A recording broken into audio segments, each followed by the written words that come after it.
të verdhën e vezës. Të filloj unë njëherë me... se kam hapë mikën supa. Po, të tregoju për supën në visave. Më duhet për supën, supë me miell orizi. Mielli orizit, 2 verda veze, qepa, që e kam direkt tu, qepa e thatë, qepa e njom, që e kam sërish të prerë, oriz ose krudo është buka, ose i shtojmë orizin që shkon më mirë me mielin e orizis, e orizit edhe veza, azi tjetër s'më duhet. Më duhet që të kem lëng mishi. Nëse s'keni lëng mishi, mund të vendosni, tash me thënë drejtën dhe vegeta e mirë nuk është, po dhe mund të vendosni. Rallë për mall e përdorim, rallë për mall. Ose nëse e kemi bërë vetë. Po. Normalisht, unë e di shumë mirë që ju i dini të gjitha këto receta. Dhe në momentin që unë bëj për shumë një pastice, nuk është si ka pastice në mënyra të ndryshme, pra unë të kju sjell receta, sjell ide çfarë të gatuani. Që ju dini të gatuani, pa tjetër unë e di që dini të gatuani. Por, edhe kur ka diçka më ndryshe mirë është. Kam, të lutem, ma transfero pak vaj në ullirit, ose mund ta huazoj të lutem? E kam të gjithë për vete. E po mirë, shtoj pakës fare, vaj ulliri, që nuk ndihmon vaj ose gjalpi që të digjet. Nëse ju ta kene temperaturë të lartë, do të digjet mirë. Këshillat profesionale të gatimit, normalisht jepen këshilla profesionale, kurse këshillat amatoreske janë tjetër gjë. Jo çfarë është shkruar në ChatGPT, ju mund t'i ndiqni. Pra, vaj, ullirit edhe gjalpi kanë 2 funksione. Vërtet ka një funksion të vetëm, sepse japi një shije dhe një lidhje organike të mirë me njëra tjetrën, por gjalpi jep shkëlqimin dhe vaj jep shijen. Shija më e mirë nuk është e gjalpit, shija më e mirë është e vajit të ullirit. Dhe nëse ju kërkoni shije dhe të gatuani, më e mirë është, e kam thënë që është vjamushka, është gjëja më e mirë, por jo të përdoret shpesh. Normalisht është dhe specifikisht që ndahet në gatime të ndryshme. O të lumë dora aty to. Të lumë dora. Sa mirë është kështu të... Edhe po flisja dhe edhe syri. Thjesht të dëgjoj, çfarë thua ti, unë po vërtet... Po të duam ne mund të shtojmë edhe fara të ndryshme, por po gacja është pa fara.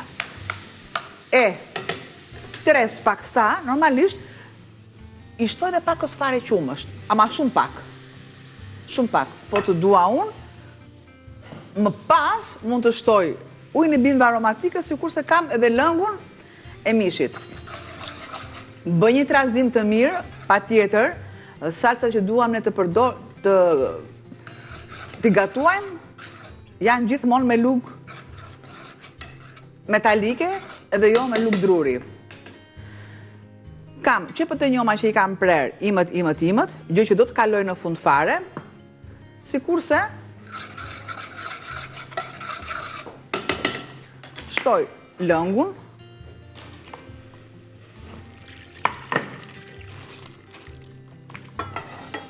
dhe e lë të bëhet në pjesën tjetër.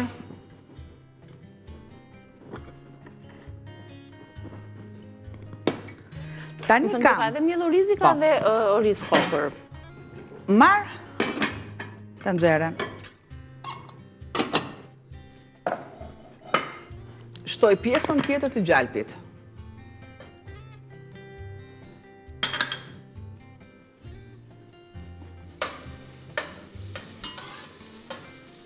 E ndihmoj me pak vaj. Shtoj mielin e orizit.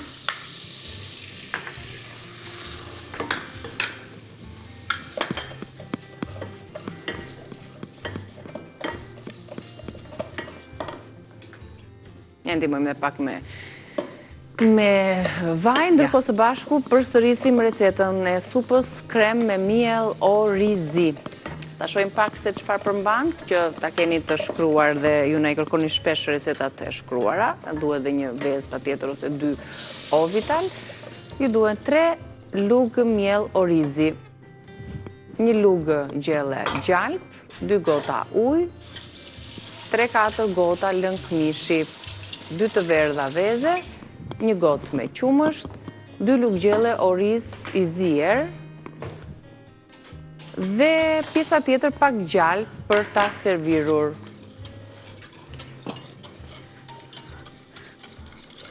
I shtojmë sipas radhës, gradualisht, që të mos Pra, kokrizohet. shtova dhe pjesën tjetër.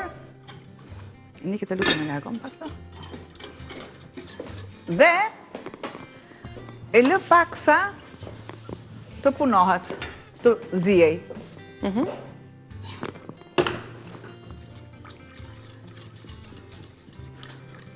Mielli i orizit është vështirë që të kokrizohet, Ja. siç mielli i Thjesht e mishit. përziej që Pam. të jenë të gjithë përbërësit.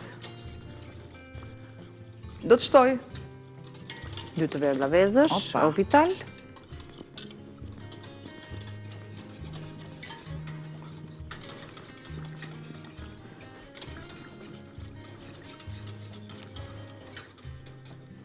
Trazoj mirë që Shtoj. të mos ngjiti në këtë rast. qepët e njoma.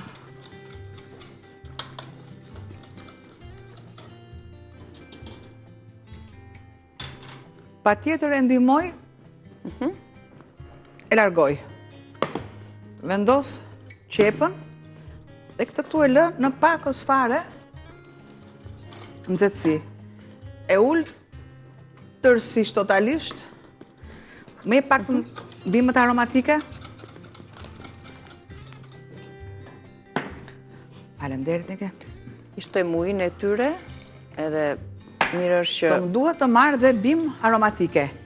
E lë që të jetë ngrohtë, sikur se jemi në banjo mari. Pra e fik, banjo marin e dim shumë mirë që mund të jetë një tavë, të jetë me ujë të nxehtë dhe e lëm të nxjerrën që të ketë të ruaj temperaturën. Normalisht ato restorantit që janë me serviri që servirni vetë, që i shikoni që janë të ngrohta, ato janë me banjo mari. Me banjo mari, me qëra fjalët e banjo mari, nuk duhet të lihen edhe të gjithë kohës, dhe temperatura duhet jetë 11 gradë që mos kemi kontaminimin e ushqimit. E lë, dhe shikoj masën që mua më duhet të bëhet. E lë derisa unë të kem tretjen e qepës. Vezën që unë e përdora nuk më duhet, kam orizin në fund fare, do të ashtoj ose pjesën tjetër, shumë mirë mund të kaloj në kaurdisje me bim aromatike që unë do të bëj pak më vonë. Marë bimët aromatike, marë pjesë koper, sepse ka një shije të veçantë, si kurse, do t'i kem unë për dekor, dhe pjesën E tjetër. pasi të bëhet qepa, do të hedhim pjesën tjetër të kremit apo jo? Pa tjetër.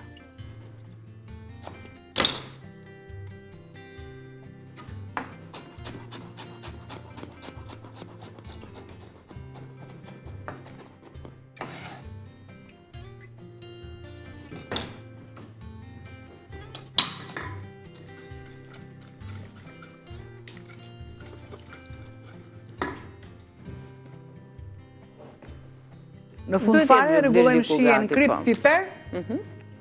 Mund t'i lëmë edhe pak minuta që të bëhet siç duhet edhe qepa, se të kemi tani hapësirën e reklamave dhe pas tyre e përfundojmë recetën tonë të supës me miell orizi, rikthehemi pas pak. Mirë se erdhët përsëri në rrezen tonë, në kuzhinën e Reze Dielli. Kemi një tjetër recetë për të ndarë me ju, pasi përgatitëm pogaçen edhe supën me miell orizi, tani do t'ju tregojmë një recetë tjetër të patateve të mbushura ishën të me përbërës të tjerë që t'i lexoj unë avash avash, me përfundimin direkt të supës. Tani, tregojmë pak të detajin e orizit? Atëherë, orizin e zier. Shtojni pak, unë shova pak keri, sepse e dim që keri ka 7 ose 12 përbërës të tjerë të erëzave. Me pak vaj që t'i jap një shije edhe krip.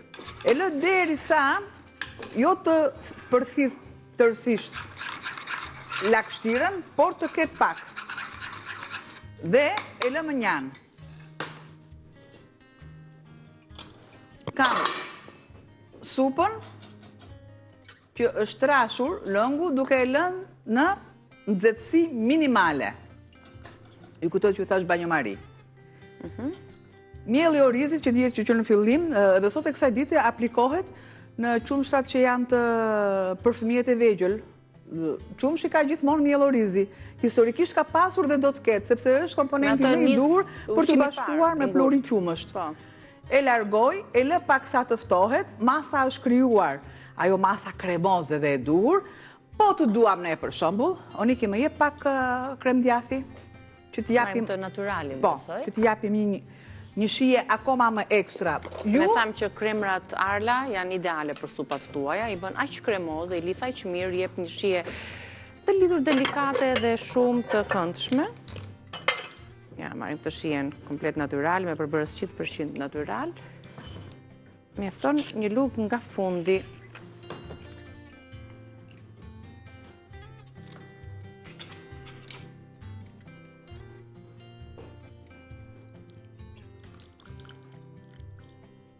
I rregullon dhe ngjyrën, e përmirëson ngjyrën e supës. Më duhet pra pak. Është nxehtësia e duhur për të tretur. Nëse unë do ta vendos në nxehtësi, normalisht djati do filloj të, siç themi që piqet veza, ashtu dhe djati do të krijojë ato cëptimet e veta.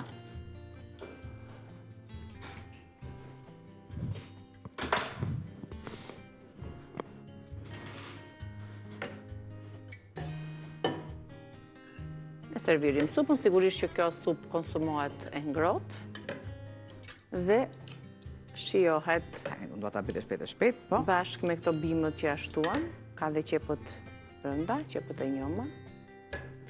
Pra nuk është për një porcion, ë? Një sekond. S'është për një porcion. Pra unë e vendos që t'jetë e bollshme. Kam.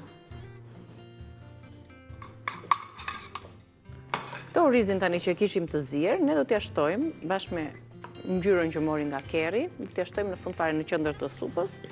Dhe ju veproni po kështu. Po, një mas e tillë. Krem.